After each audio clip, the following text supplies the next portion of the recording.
Did HTC finally get it right? Hey guys, it's Brandon Miniman from Pocketnow, and this is our full review of the HTC One. Let's get to it. HTC really needs the One to be a success. The last 2 years have been tough for the company because of lackluster sales of devices, especially of last year's flagship, the One X, which we found to have problems with camera performance and lagginess in the operating system. Fortunately, the HTC One is truly different, not only from anything HTC has done in the past, but from other devices from other manufacturers such as Samsung and LG. The phone itself, made from glass, plastic, and a lot of aluminum, is striking. The 4.7-inch 1080p display is flanked by two amplified speakers that together produce the loudest sound we've ever heard from a smartphone. The sound is not only loud, but clear. We weren't able to get the speakers to distort, whether on a call with speakerphone or listening to heavy metal at loud volumes. The One also has Beats audio, which in this case provides an equalizer for BoomSound, boosting treble and mid-range. It just sounds great. Turning the phone to the sides, we see that HTC did the same trick with the One that it did with the DNA and even the One X. The edges are extremely thin, and then the phone tapers to a larger thickness, in the case of the One at 9mm around the back. While 9mm might seem high for depth, the phone feels very thin in the hand. It's also relatively light at 143 grams, which is 10 grams heavier than the Galaxy S3. This extra weight translates to a high-quality feel, reinforced by the cool aluminum backing that looks as nice as it feels. The One is available in black and silver, and we heavily recommend the silver because it does a fantastic job at deterring fingerprints and dirt. Because of this, the HTC One in silver always looks like it just came out of the box. In an obvious reflection of the iPhone 5's design, the HTC One has chamfered edges, which gives the otherwise brawny-looking phone a more elegant balance. We haven't been using the HTC One long enough to comment on the durability of the chamfered edges and the phone in general, but we have reason to believe that it's much less fragile than the iPhone 5. The phone is well weighted in the hand. The rounded back allows the phone to settle nicely in your hand. Our only complaint about ergonomics is that the phone is tall, so one-handed usability is tough unless you have huge hands. Let's talk about specs. The HTC One is powered by Qualcomm Snapdragon 600 quad-core CPU running at 1.7 GHz. The One has 2 GB of RAM, 32 GB of storage with around 26 GB accessible by the user, and all the usual radios you'd expect. Not present in the One is a thermometer and hygrometer as found on the Galaxy S4, though we're not sure if getting temperature and humidity readings from your phone is something that is actually useful. Let's talk about the display. It's a 4.7-inch 1920 by 1080 Super LCD 3-panel, which gives the One an insane PPI of 468. You can't see pixels, so don't even try.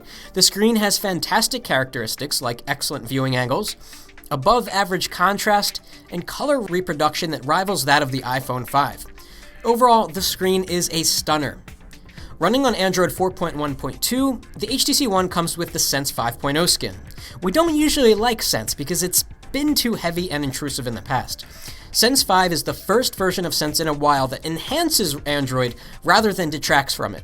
It was built for 1080p screens, unlike previous generations, which means that you get a ton of beautiful detail, whether in the calendar app, in settings, in the notification shade, or just looking at the battery indicator at the top. Sense 5 is delightful, save for a few annoyances. The first annoyance is BlinkFeed. It's essentially a news aggregator for your home screen. While it is indeed nice looking and might be useful for those that don't feel like going into multiple places for their news and updates, its customizability is limited. You can only add sources that are pre-configured, there's no way to change how the tiles appear, and it just doesn't work the way you want it to. For example, we'd love to be able to give more weight to certain sources, like by having Twitter and Facebook updates show up first and then news flow in after that. But for what it is, BlinkFeed is a neat feature. If you don't like it, you can turn off all of the sources and use another home screen as your main home screen, or just use a third-party launcher. This is Android after all. Beyond BlinkFeed, the typical Android home screen experience is there with the addition of HTC's beautiful widgets. We just wish we could change the grid size beyond the tiny 4x4 because with so much screen space on the One, it would be nice to be able to use the home screens better. The same story holds true in the app tray, which doesn't use space well, and there's a huge weather widget at the top of the app tray. No one asked for a weather widget within the app tray. It's just not a good use of space.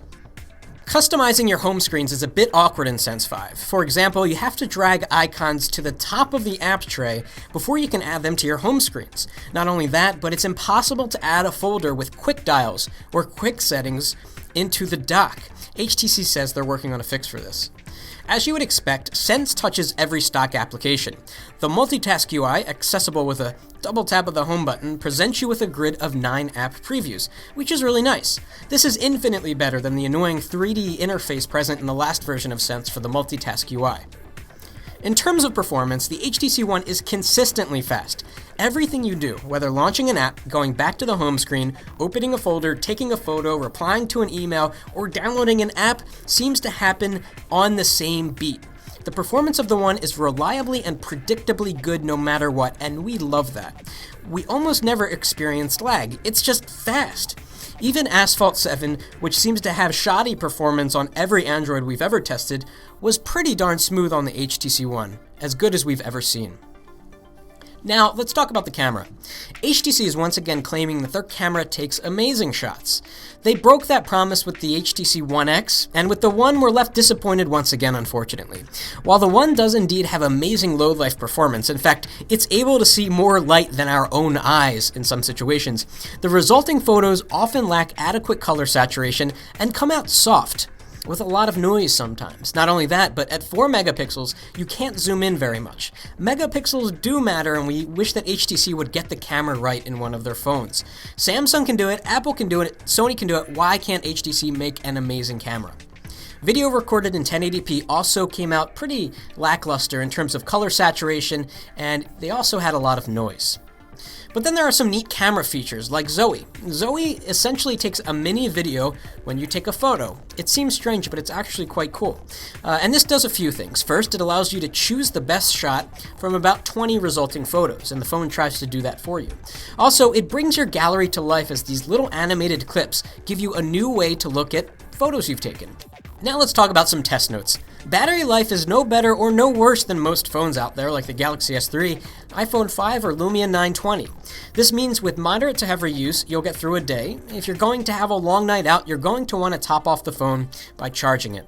Charging the HTC One takes a typical 2 hours to go from 0 to 100%, but the latest Snapdragon chips have Quick Charge 2.0, which is supposed to cut charging times hugely. We just didn't see that in the HTC One. Perhaps it's not enabled yet, or at all. Our review unit was the international version, which does not have LTE support. We tested the One over AT&T over HSPA Plus and generally got good results with only occasional loss of signal. We attribute this to the fact that the HTC One is not intended for the US yet, but it will be soon. It's going to be available on all 4 carriers in the spring, and we're very excited for that.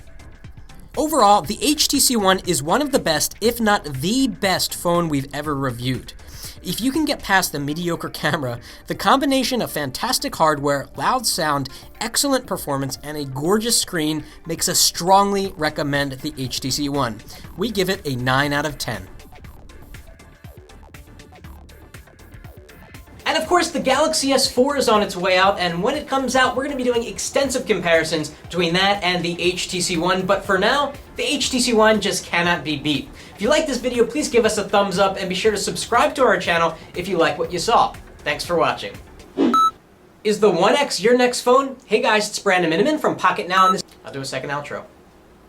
It's your lucky day. I don't usually talk to you on camera like Fisher does. And we upload them. Thanks for watching. Brupa!